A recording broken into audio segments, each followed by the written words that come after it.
What's going on, guys? How you doing? Happy Thursday. Hope everybody's doing well. I'm just going to do a very quick live video because it's a very shitty slate, and we've got only 4 games, and I think there's a really good chance that one of them doesn't play. So I'm going to share my screen really quick, and we're going to go from there.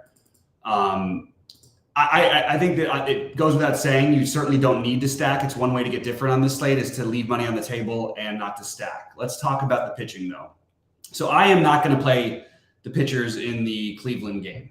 So I'm crossing those guys out. You can see Goldie's ownership here. It'll dwindle because people will be afraid of the weather. But Scooble is going to be pretty popular, and nobody's playing Xavier Curry not that much anyway. I'm going to take a ridiculous gamble and play. I mean, look, I'm just going to try to take Lance Lynn, and I'm going to play him with either Wainwright, Quintana, or Rich Hill. Those are the 3 guys who I'm considering to play him with. I am leaning towards trying to play the lower owned pieces of some of the lineups that I like. Look, it's hard to stack against Corbin Burns, but he has his moments. So I like Muncy as my favorite bat from the Dodgers, just considering ownership and everything. I really like JD Martinez as well, assuming that he's in the lineup. And I would try to play, maybe you get a third guy in with either Peralta or Hayward. I think I would usually go Peralta, but I'm totally good with Hayward. Obviously, he's a little bit cheaper. So those are the way I'm treating this slate is which bats do I want? I like Muncy a lot for a potential home run here. I think he'll be low enough owned to take some shots there, and you get in one of the low owned Dodgers with them, and maybe get to 3 Dodgers is my plan. I have no issue if you wanted to take the Milwaukee side of things tonight against the Dodgers. I think that actually makes a fair bit of sense. But we still don't have a lineup yet for what it's worth. But I would definitely consider taking some Milwaukee against Lynn if I wasn't playing Lynn. And even if you are playing Lynn, you can certainly take your pitchers against your hitters today. It's just one of those slates. Oh, they just officially got postponed. Oh, my God. Leonidas, what's up, man? Okay, so this slate just completely sucks. I actually almost just want to take out my – I posted my builds in the premium, but I almost just want to take these out. Like this is going to be really gross. I was hoping we could get some ownership difference because people be playing that game, but now it's just going to be so hard to get different that I might have to play a guy like Wainwright just to try to get different.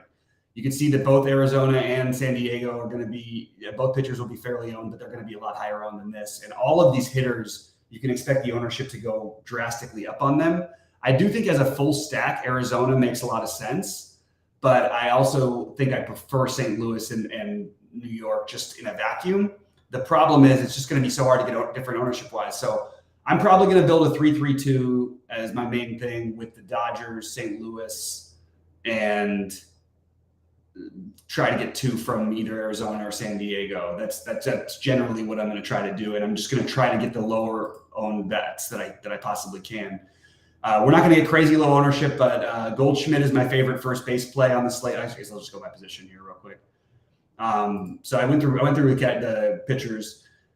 Favorite catchers for me, factoring everything in. I think I might play some Moreno just for the price discount, but I mean Contreras would be my favorite. He's the most popular. You're not going to really get any low-owned catchers today, so I think you can really use this as a position where you want to play your best bat, and I think Contreras and Alvarez are the 2 best bats. Moreno would be the one I probably end up using the most, though. First base, I'm probably not going to play Pete Alonso, which he's in a great spot. The Mets are in a great spot. They're going to be the most owned team. I am probably going to avoid it. I do think the lower ownership a little bit on Vogelbach is kind of interesting at a cheap price, but Goldschmidt is my number 1 and going to be the guy I roll out there, and probably both of my big lineups, or both of my lineups. I shouldn't even say big lineups. Second base, Mookie is my favorite, but it's hard to get up to him. If I had to pick another one after him, I kind of like the idea of a low-owned Taylor Motter to make a 3-man or a 4-man even St. Louis stack. That's the way I would go about it. So that would be my get weird a little bit play. You can also use him at third base. Not that weird of a play, obviously, but again, you're just trying to find any ownership gaps you can here on these kind of slates.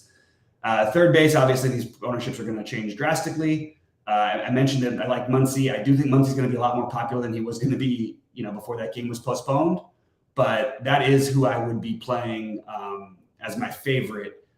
when I look at it in Muncy and Machado, if we really think Machado is going to be lower owned, I have no problem just playing Machado instead. But again, you can see how hard it is going to be to get different ownership wise. Tommy Edman, I do agree, is the best shortstop option, but because of the ownership, I think Willy Adames is my favorite pivot, or Xander Bogaerts. Those would be the two guys I would play if I wasn't playing Tommy Edman. Outfield, I like, again, Mookie, second base and outfield eligible. I understand the chalk for Tyler O'Neill and all these guys, but let's go by value here for some of the value plays. I think Stewart would be my favorite of the value plays. And I think that Stewart, and even though he's been horrible, Kyle Lewis, those would be probably my favorite two values. And in terms of the guys who I actually want to get in here, I mentioned the Hayward or Peralta at low ownership. Again, it's going to be higher than this, but it's still going to be low enough to where I think that playing any one of the three Dodger outfielders or four Dodger outfielders not named Mookie, you're going to get low enough ownership to where it's worth taking that gamble. So I totally support doing that.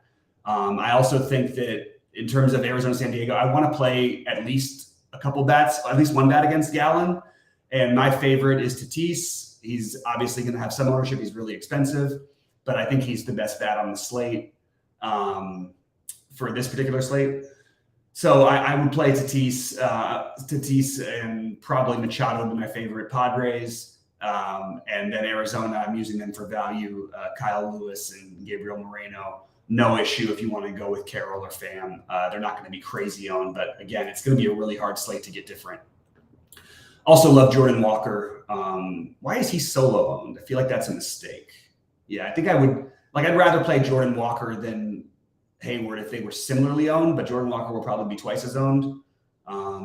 Anyway, that's what I'm thinking. So trying to fade the Mets, trying to play Wainwright and get weird with my builds. And it feels horrible. Wainwright's the worst pitcher in baseball. And that's what we have to do to get different on this kind of slate. So if you have any questions or thoughts, feel free to throw them in. I have no idea what to add or what else to say. You know what I mean? It's just one of these just bizarre, awful slates that, to be honest, I'm only playing because I'm here trying to cover for you guys. But like, there's just nothing, and we don't even have lineups for the Dodgers yet. I just feel like this whole slate just makes me feel kind of gross. So any questions or thoughts, please hit the like button. We do appreciate it. We want to do these videos for free. The problem is obviously today's video is not going to be as much fun because there's just not much to talk about. Like, we went through everything in like 6 minutes, and anybody have any interesting ideas, I'm happy to listen to them, because I don't feel great about anything on this slate at all. And I don't think anyone should feel overly comfortable with anything they do, because it's just a really tough slate. So anyway, maybe playing some more Milwaukee would be one thing you could do because of the ownership of Lance Lynn. I guess that's the one other thing that I didn't really do in my builds, but I think that I would be open to. All right, guys, let me know if you have any questions or thoughts. I'm going to get out of here if everything dries up, because there's just really not much to go through on this awful slate. We've got a full one tomorrow. We'll be back at it and for some real stuff. But for right now, this is just kind of tough, to be honest with you. So any other questions or thoughts, I'm in. But don't really know what else to talk about on my end, because I'll give a quick here. I'll just do this really quick. And this is what I'm doing as of right now. Again, I'm going to take that off because I don't want to have everybody freak out, but that's my actual builds. I did put them in the premium channel for those of you who are premium subscribers. And yeah, and now there's my million emails on Yahoo, which is, I only have a Yahoo account for having a secondary account. So anyway, all right, guys, it seems like everything's drying up. Any questions or anything, please hit us up in the Discord. I don't know what the hell that means, Slick. This is one of those things in baseball. If you get frustrated, if you think the Dodgers aren't a profitable team to bet on, like, I don't know what to tell you. They're the second highest scoring team in baseball. I don't know what the hell that means. Like, they have a couple bad, nobody's going to win every night. The Braves scored 2 runs last night, right? Come on. Good luck. Thanks. Of course, Leonidas, good luck to you tonight. Hopefully, just come a half a point better or whatever it is to get there. Another shout out to Scott McCarty for crushing lately. Great stuff by him. And I'm also a little bit annoyed that I got point corrected hours after the slate last night, and I don't know what the hell happened. Anyway, I still don't even know which correction happened because I wasn't looking at every single person's individual scores. So it was really, really strange. And it cost me an extra $1,500. So anyway. All right. Good luck to everybody today. I hope you guys crush it. You'll probably see me at a different location shortly, but I will wish you all the best, and I will talk to you guys soon. Let's get it.